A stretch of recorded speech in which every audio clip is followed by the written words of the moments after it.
1 in 3.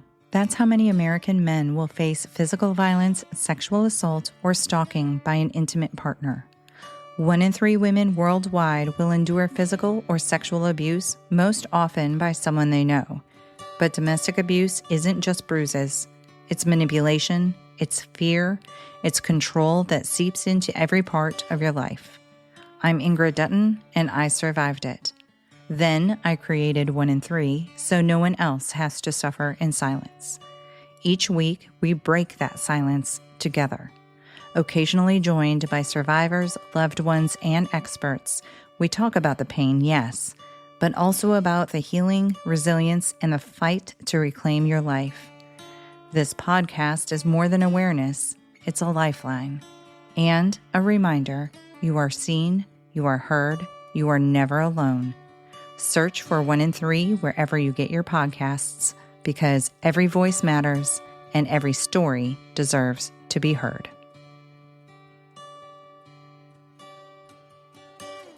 February is American Heart Month. In 2004, the American Heart Association created the Go Red for Women movement to raise awareness of the number one killer in women, which is cardiovascular disease. Go Red for Women has since become international and is in over 50 countries. Today, in recognition of Go Red for Women, as well as Heart Month, we bring you a story of a young woman who suffered a stroke. This may sound familiar to some of you because about 1 year ago, we also shared a story of a young woman who suffered a stroke. Rachel Groves, co-founder of the Yes Foundation, was that woman. She introduced us to Paige, and today we introduce you to Paige's situation.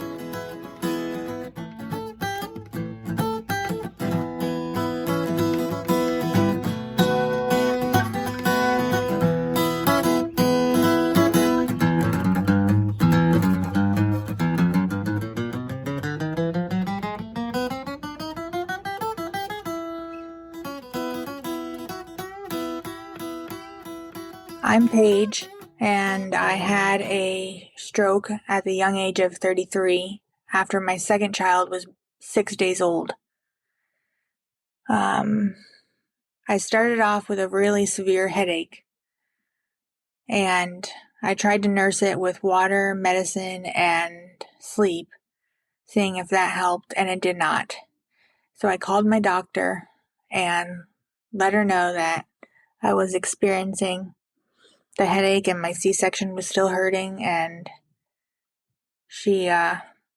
this was actually 2 days before Christmas, so she says, it's Christmas, you can't really come into the office right now, so if you need anything, you have to go to triage at the hospital, back in labor and delivery. So I was concerned enough to do that, but I didn't want to bring the kids because of germs and stuff. So I drove myself to the hospital so my husband could stay home with them. And in triage, they checked my blood pressure pretty close after my arrival. And it was so high that I knew right away I was having a stroke. I was a certified nursing assistant when I was younger at a nursing home, so we did experience that a few times. I informed them I was having a stroke because I did know about that, and they told me that I was just being crazy, that I was having a panic attack, and that I just needed to calm down. Wow. Yeah. So I started texting my friends and family that I was having a stroke in the hospital and I was being ignored. And shortly after that, I called my husband to tell him that he needed to come to the hospital because I needed someone to advocate for me. And even if he had to bring the kids, I wanted him to bring the kids. And I called my mom and told her to just come pick up the kids at the hospital rather than my house where she was on her way to. And while I was talking to him, I started to not be able to talk. I can't really explain it. The words just were not coming out, but they were in my head. So I handed the phone, because I was holding it with my right hand, which was still working, to the nurse, And she just instantly knew what I meant, that I wanted her to communicate to my husband to get here. And she did. And my husband packed up the car and headed to the hospital. So 5 hours after I arrived at the hospital, my blood pressure was checked. They finally called a stroke alert while I was still conscious of what was happening. Because I told them 5 hours previously, and I was feeling very funny, unaware of what was happening. I don't really have any memories after they called that, but I am aware that they put me in a coma, and they went and took me to a CAT scan where it showed that over half of my brain was filled with blood. So they transferred me to a different hospital because they were not able to take care of that. So I got transferred to the better stroke hospital, and they took me by ambulance. And at that time, my mom and my husband were there. So they followed over there. And I had a craniotomy where they drained all the blood and then sewed me back up. And next thing I knew, it was Christmas Day. So I was out of it for 48 hours at least. And Christmas Day, they decorated my room at the hospital, and they made gifts for my children because they were there as well. They knitted my daughter a blanket and gave my son some activity stuff to keep him busy while he was there. So I do have a lot of memories of everything that was going on. And then after that, I don't really know what happened. But next thing I knew, it was New Year's Eve. I was watching fireworks from outside my hospital window. And my son was so excited. It was, I think it was the Orlando Science Center that was putting on a show. And they let me know that the reason I had a stroke was postpartum preeclampsia. My first child, who was 7 years older, I had preeclampsia with, and I had an emergency C-section when he was 35 weeks old, or 35 weeks along. I went to a high-risk doctor, but the pregnancy was completely fine. I didn't have any issues until she was born. I didn't know postpartum preeclampsia was a thing. It took me about a month to stabilize at the hospital to be able to transfer to a inpatient rehab facility. It was really difficult to find one because there wasn't a lot of options when you don't have very good insurance. So I was at an inpatient rehab place for 2 weeks before they kicked me out. And then once they did, I was able to get married and get better insurance. So we did that, and it happened to be the same day that I started walking again. So it was a very special day. After that, I was put in outpatient rehab. And I did that for about 2.5 years, but not consistently. I was kicked out a lot for saying that I was about as far along as I was going to get. But I was determined to do better. So I would go to different facilities, have doctors send me new referrals. My left arm is still to this day unusable. And that is probably never going to happen. There are stories of people having their arm come back, 7 years later or whatever. I am 4 years out now. So I'm not losing hope, especially with stem cell research and such. Are there research programs that you've looked into for yourself? I have tried to find them, but there hasn't been anything that has had enough research to look into. Since my arm is hanging, I have a subluxation, which is where the arm is slightly out of socket. Ooh. And it is very painful, so I get cortisone shots about every 4 to 5 months. And I was determined to get my life back as close to normal as possible. I wanted my new normal to be really good. So I started the process of learning and getting my license back and learning how to drive. And about 10 months after the stroke, I finally made that happen. And I am now able to drive with adaptions and legally. I had to use a lot of helpers and nannies because without my left arm and having a newborn, there wasn't a lot I could do. Changing diapers was difficult, and there's only so much a 7-year-old can help with. I didn't want to put too much on him. This took a really large toll on my mental health. I had a lot of trouble with depression, anxiety, anger. It's like, why is this all happening to me? Why the lady that just had a baby? This is something that happens, when you're much older. I have been in counseling and therapy ever since the stroke, still to this day. But now that my daughter is 4, she is potty trained. She can buckle herself into her car seat. Let me tell you, that is so hard with one hand. I bet. It's hard with 2 hands when they're all wiggly. Right. So things have gotten a lot easier and manageable by myself. I take my son to school. Actually, I homeschooled him up until this past January when he is in school for the first time in his life. It was really good cognitive therapy. My mom helped out a lot with filling in the gaps to what I couldn't do or when he wasn't around me as much. And my in-laws they were both very wonderful in this process. Between them and my mom, they went back and forth taking care of my daughter and having my son. And when we came out of my inpatient rehab, I was still unable to do a lot.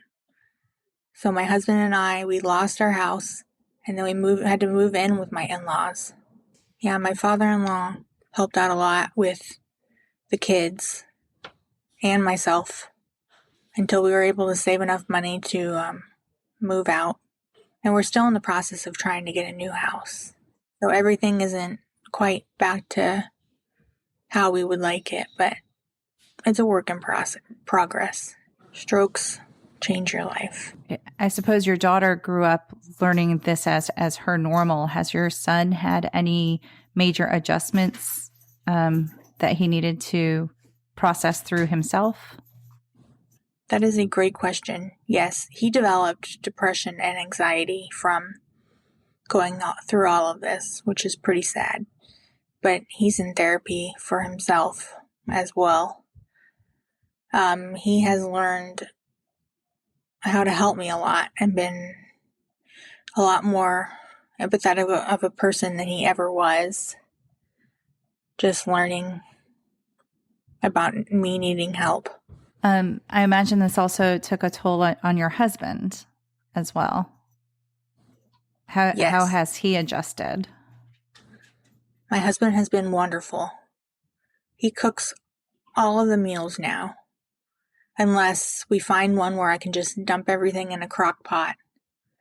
Because even though they have things where, like cutting boards that'll hold the vegetable or whatever for you to cut, it's still extremely difficult to do. So he has to take over a lot of the household things that I can't do with my helper or by myself with very little complaint, if any at all. So I really lucked out in that department. Now, how did you say, oh, go ahead. Go ahead, Jessica. When you say your helper, is that like a device or is that a person? No, it's a person. Oh, okay. Right now I have a lady that she works part-time at Disney, and she comes and helps out twice a week. Oh. Just with things that I wouldn't be able to do, but it makes me feel better to be able to contribute to someone doing with my disability coming in, like folding laundry and sweeping up or, just here and there things that a stay-at-home mom would probably usually do. Mm-hmm. Oh, that's good. Is any Yeah. of that covered by insurance, or is that all out-of-pocket expenses? It's all out of pocket, Oh, geez. unfortunately. Yes. Yeah. But I did apply for disability as soon as, I believe it was a year after my stroke is when you can apply for it. And luckily Good. I was approved first go at it, Wow. which I know from my support groups is pretty rare. Speaking of your support groups, how did you get in contact with Rachel and Ray and the Yes Foundation? I was at a physical therapy facility called CORE in Altamont Springs, Florida. And I had a scholarship with them to where they pay, I think it was like 80% of the fee, and then I was responsible for the rest of it. And one of the ladies, Doro, I knew from, she's at the Neuro Hub, who works in the facility that Cora is at. And she was the one that I used to help me get my license back. And she knew Rachel previously, so she put me in contact with her to have the Yes Foundation help me with the out-of-pocket, since I was not able to afford it, in which they did. So I was able to get a lot more therapy that way. Did they also assist in getting you in touch with support groups, or is that something that you were able to find on your own? Rachel has a support group with young women, and we meet once a month virtually, and that's been a lot of help. And then I found a group on Facebook and met a few women who also had postpartum strokes that I got in contact with, and we have become friends from all over the world, even Australia. And we've become pretty close just from the experience of having a stroke with a young child and everything that goes with that. Yeah, I had never heard of post-eclampsia stroke. Like this is a very first time. I've never heard of postpartum preeclampsia. Well, I'm probably saying it wrong. I've never heard of any of that. Postpartum preeclampsia, yeah. Postpartum preeclampsia. Yes, I've never heard of any of that until from you. That's crazy that it's not more talked about. Yeah. The couple people I have tried to warn about it that were pregnant and previously had preeclampsia didn't want to be stressed out about it. So I guess that's what the doctors don't talk about for. Okay. Not to get blood pressure risen for no reason. So I imagine having a history of preeclampsia is a risk factor for postpartum. Definitely. Did they mention any other risk factors that go into it, or is it pretty much that? There's no other risk factors that I know about. And looking back, did you notice any signs that may have, if you would have been aware of it, that would have clued you in that this might be something that is escalating or happening? Or was it just the sudden headache is the only symptom that you had? I had the sudden headache, and then my legs were super swollen to where it looked like my skin was going to break.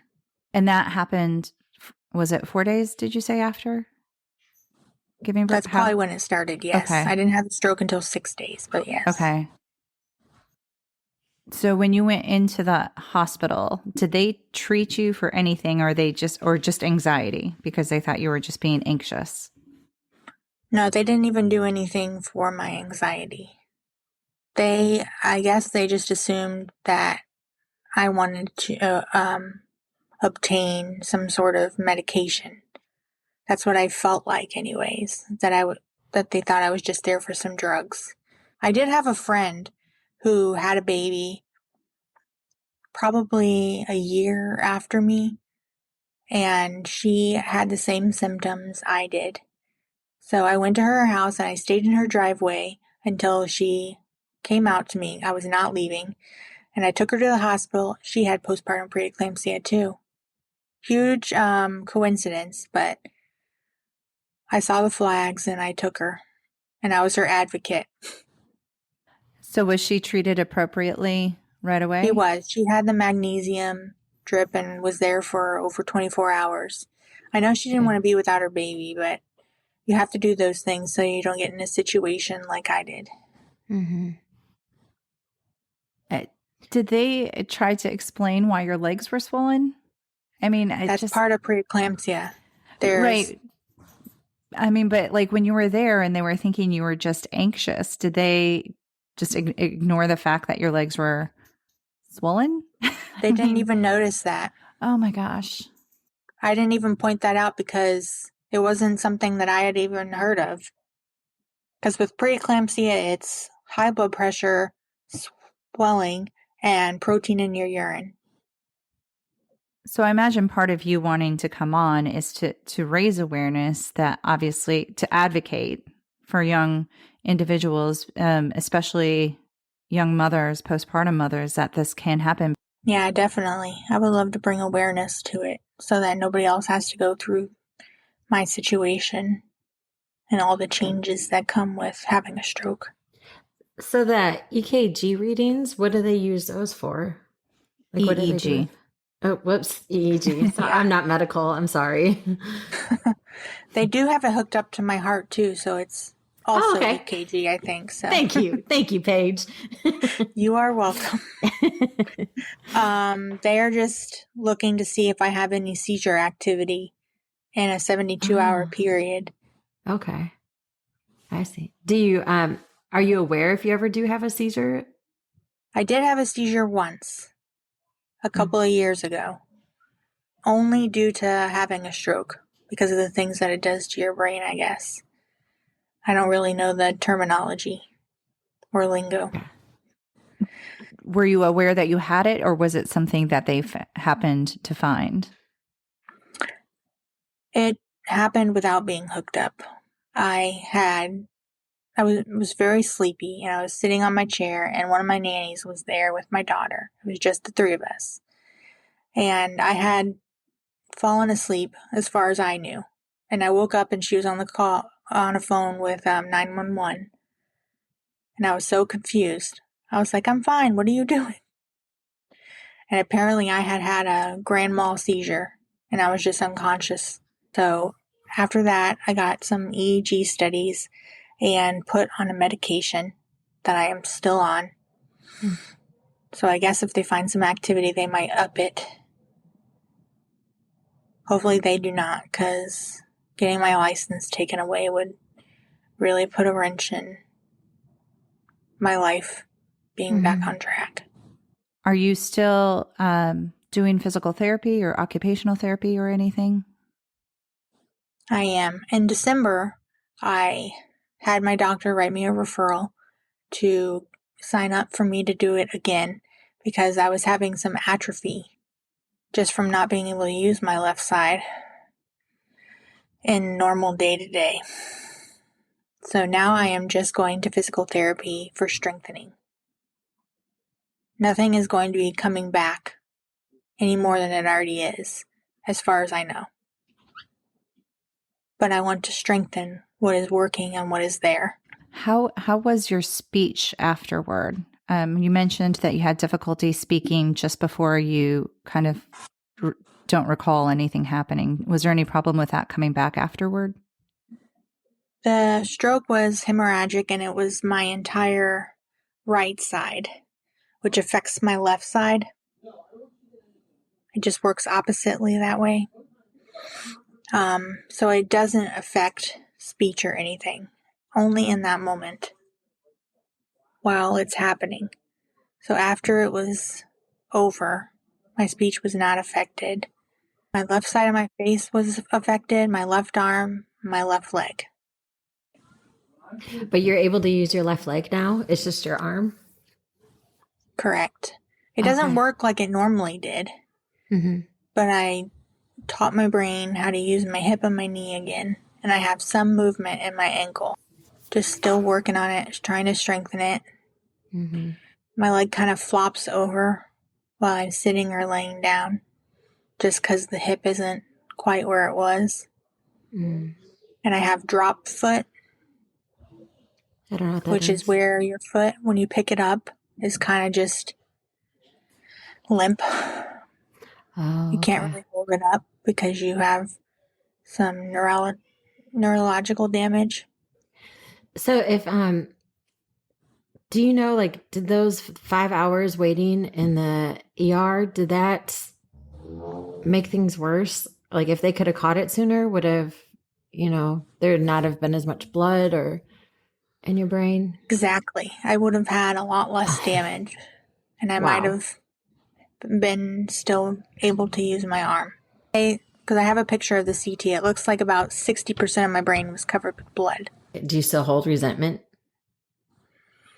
There is a little bit of resentment there that might not ever go away, but I have let go of it as much as I can, just so I can move on with my life and not be so angry. You are a strong woman. Good grief. I appreciate that. Anything else you wanted to add or anything else you want to include?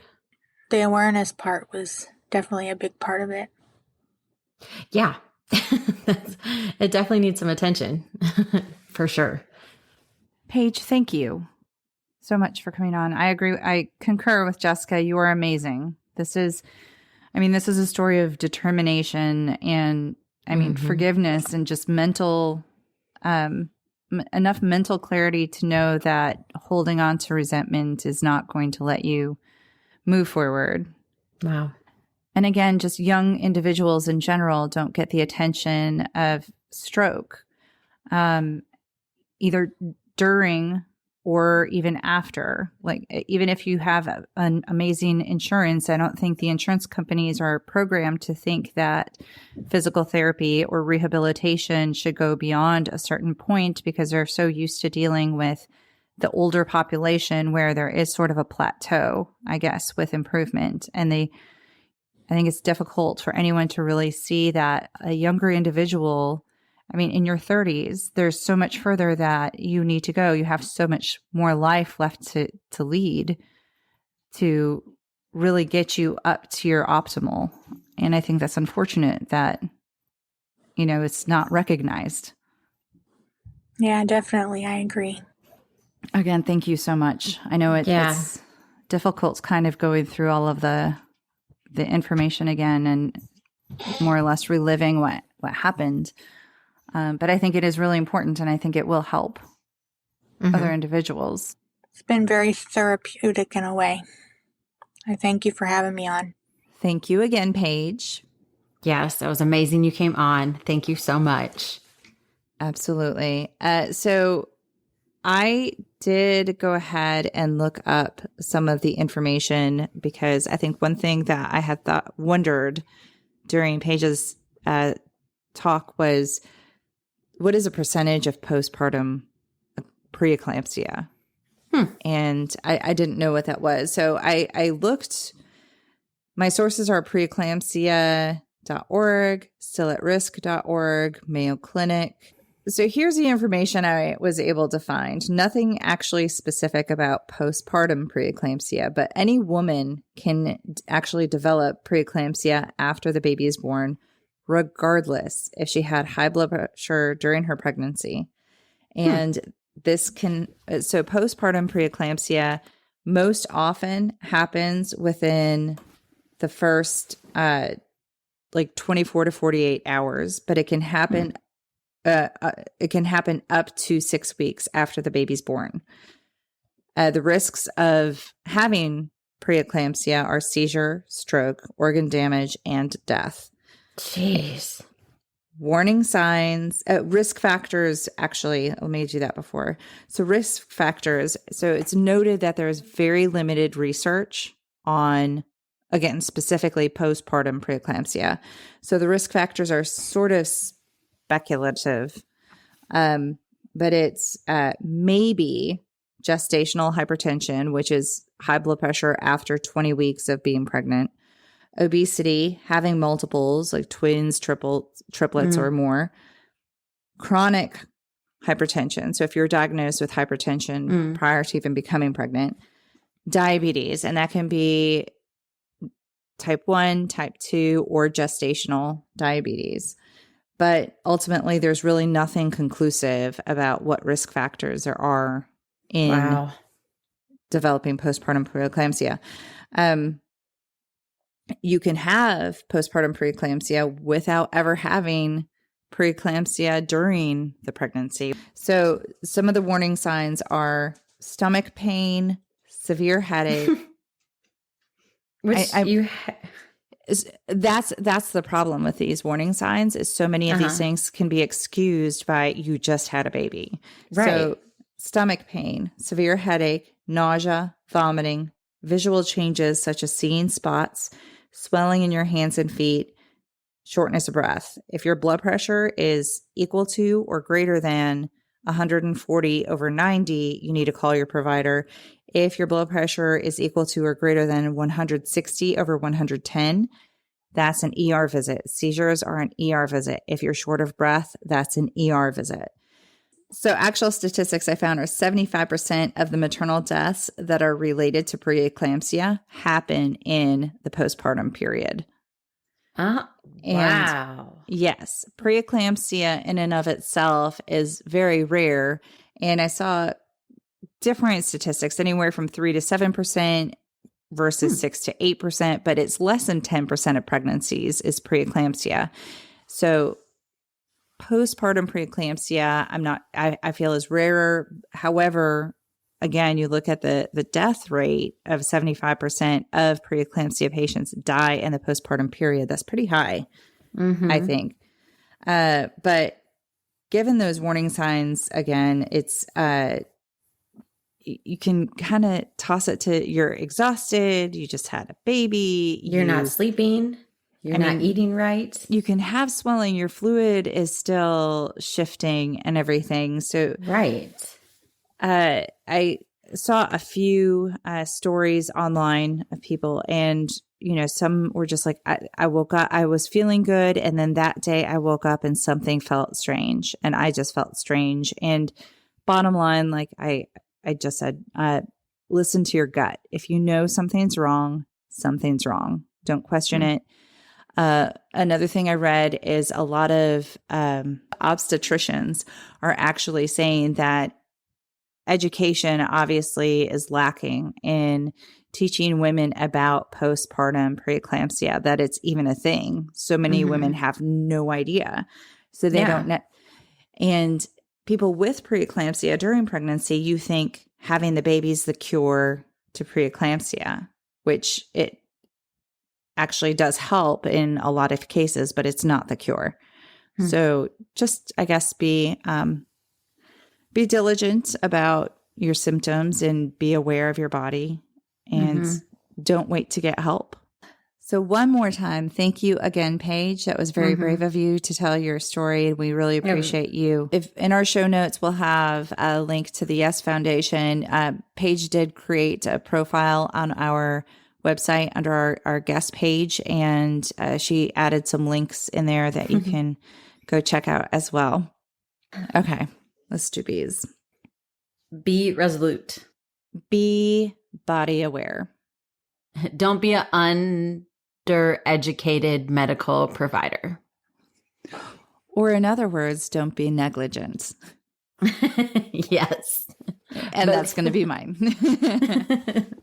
That works. Okay, so next week we're going to finish out the month of February with some conspiracy theories. Dun, dun, dun. And so you'll hear Jessica's next week. Thank you for listening. Bye. Bye.